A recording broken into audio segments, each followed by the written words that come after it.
Hello అండి. Welcome back to my channel. ఇవాల్టి వీడియోలో సమ్మర్ స్పెషల్ బియ్యం వడియాలు ఎలా చేసుకోవాలో చూద్దాం. ఈ సమ్మర్లో ఒక్కరోజు ఈ వడియాలను చేసి పెట్టుకున్నారంటే సంవత్సరం వరకు స్టోర్ చేసుకోవచ్చు. ఎప్పుడంటే అప్పుడు ఆయిల్లో ఫ్రై చేసుకొని తినేయొచ్చు. చాలా టేస్టీగా ఉంటాయి ఈ బియ్యం వడియాలు. సాంబార్లోకైనా పప్పుచారులోకైనా చాలా టేస్టీగా ఉంటాయి. చిన్నపిల్లలకైతే ఈవినింగ్ స్నాక్స్కి ఇవి చేసి పెట్టారంటే చాలా ఇష్టంగా తింటారు. ఇవి చేశాక ఒక్కరోజు ఎండలో ఎండపెట్టారంటే మళ్ళీ సంవత్సరం వరకు ఎండతో పని లేకుండా ఎప్పుడంటే అప్పుడు చేసుకొని తినేయొచ్చు. చాలా సింపుల్ ప్రాసెస్లో చాలా ఈజీగా చేసుకోవచ్చు. మరి ఈ బియ్యం వడియాలని సింపుల్గా ఎలా చేసుకోవాలో చూద్దాము. ముందు వడియాల కోసం రైస్ని తీసుకోండి. నేను 1 కేజీ రేషన్ బియ్యంని తీసుకుంటున్నాను. గ్లాస్ కొలతలతో రైస్ని తీసుకోండి. ఏ గిన్నెలో అయితే రైస్ని ఉడికించుకుంటామో అదే గిన్నెలోకి రైస్ని తీసుకొని శుభ్రంగా 2-3 సార్లు కడగండి.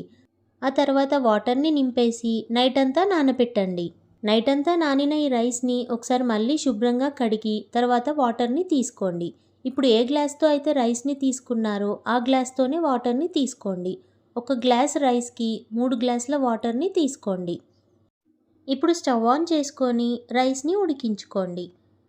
మధ్య మధ్యలో రైస్ని కలుపుకుంటూ 50% రైస్ ఉడికేంత వరకు ఫ్లేమ్ని హై ఫ్లేమ్లోనే పెట్టేసి రైస్ని ఉడికించుకోండి. రైస్ని కొంచెం ప్రెస్ చేసి చూసారంటే మనకి రైస్ 50% ఉడికిందా లేదా తెలుస్తుంది. రైస్ 50% ఉడికిన తర్వాత ఫ్లేమ్ని లో ఫ్లేమ్లోకి చేసుకొని టేస్ట్కి తగినంతగా సాల్ట్ని వేసుకోండి.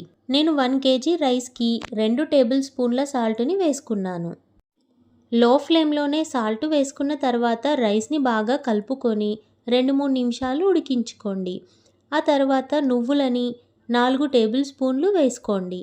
1 టేబుల్ స్పూన్ వంట సోడాని కూడా వేసుకొని రైస్ని కలుపుకోండి.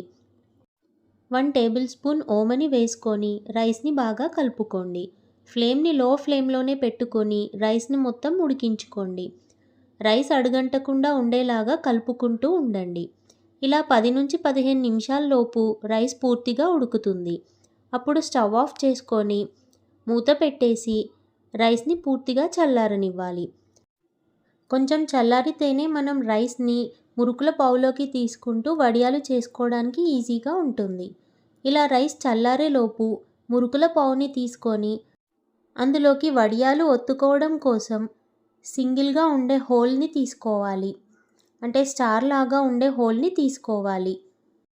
ఇలా సింగిల్ హోల్ ఉన్న దాన్ని పెట్టుకున్న తర్వాత అందులోకి పూర్తిగా చల్లారిన రైస్ని స్పూన్తోని తీసుకుంటూ ఫిల్ చేసుకోండి. అందులో ఎంతైతే పడుతుందో అంత తీసుకొని వడియాలు ఒత్తుకోండి. ఇలా ఒక క్లాత్ పైన లేదంటే కవర్ పైన కూడా వడియాలను ఒత్తుకోవచ్చు. మనకి ఏ షేప్లో కావాలంటే ఆ షేప్లో ఇలా ఒత్తుకోవచ్చు. ఇలా మురుకుల పావుతోనే కాకుండా ఆయిల్ కవర్కి లేదంటే సాల్ట్ కవర్కి ఒక సైడు మొత్తం కట్ చేసుకొని ఇంకో సైడ్ చిన్న హోల్గా కట్ చేసుకోండి. ఈ కవర్స్లో పిండిని ఫిల్ చేసుకొని మీకు నచ్చిన షేప్స్లో ప్రెస్ చేసుకోండి. మురుకుల పావు లేని వాళ్ళకి ఈ కవర్స్తో చాలా ఈజీగా చేసుకోవచ్చు. ఇలా క్లాత్ పైన లేదంటే కవర్ పైన మనం తీసుకున్న మొత్తం పిండిని ఇలా ప్రెస్ చేసుకోండి. ఆ తర్వాత ఒక రోజంతా ఎండలో బాగా ఎండనివ్వండి. ఎండిన తర్వాత క్లాత్కున్న వడియాలను మొత్తం ఈజీగా ఇలా తీసుకోవచ్చు. ఈజీగానే తీసేయొచ్చు. ఇలా తీసిన ఈ వడియాలని ఒక బాక్స్లో పెట్టుకున్నారంటే సంవత్సరం వరకు స్టోర్ అవుతాయి. ఇంకా సంవత్సరం కంటే ఎక్కువగానే ఉంటాయి. ఇలా ఎప్పుడంటే అప్పుడు ఆయిల్లో ఫ్రై చేసుకొని తినేయొచ్చు. ఒక కడాయి పెట్టుకొని స్టవ్ ఆన్ చేసుకొని కొంచెం ఆయిల్ని తీసుకోండి. ఆయిల్ వేడైన తర్వాత ఫ్లేమ్ని లో ఫ్లేమ్లో పెట్టుకొని వడియాలని వేసుకోండి. 1 నిమిషంలో వడియాలు ఫ్రై అయిపోతాయి. 2 వైపులా టర్న్ చేసుకొని వడియాలని ఫ్రై చేసుకోండి. ఈ వడియాలు పప్పుచారు, సాంబార్ ఇలా గ్రేవీ కర్రీస్తో పాటు తింటే చాలా బాగుంటాయి. అలాగే వట్టిగా కూడా ఆయిల్లో ఫ్రై చేసుకొని తినేయొచ్చు. స్నాక్స్ లాగా కావాలనుకుంటే ఇలా ఆయిల్లో ఫ్రై చేసుకొని వేడిగా ఉన్నప్పుడే కొంచెం సాల్ట్ ఇంకా కారం చల్లుకొని తింటే చాలా టేస్టీగా ఉంటాయి.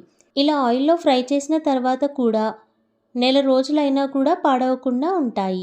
చూశారు కదా, చాలా సింపుల్ ప్రాసెస్లో ఒక్కరోజు సమ్మర్లో ఈ బియ్యం వడియాలను చేసుకొని ఒకటే ఒక్కరోజు ఎండలో ఆరబెట్టుకున్నారంటే సంవత్సరం వరకు స్టోర్ చేసుకొని ఎప్పుడంటే అప్పుడు ఇలా ఆయిల్లో ఫ్రై చేసుకొని తినేయొచ్చు.